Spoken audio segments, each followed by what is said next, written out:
বন্ধুরা, এখন আমাদের কড়াইতে তেল দেওয়া হয়েছে। এবার উচ্ছে আলু ভাজা বসাবো।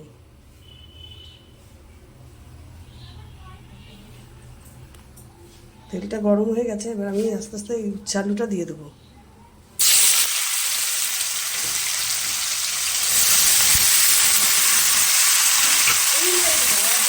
উচ্ছে আলু ভাজা বসিয়ে দিয়েছি, এবার আমি নিয়ে দেবো।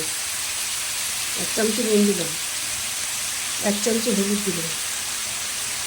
এবার আমি ভালোভাবে নাড়াবো।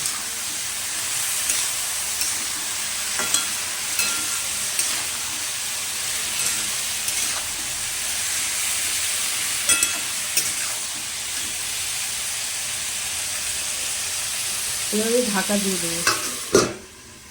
এটা আমার হয়ে গেছে, এবার আমি নামিয়ে দেবো।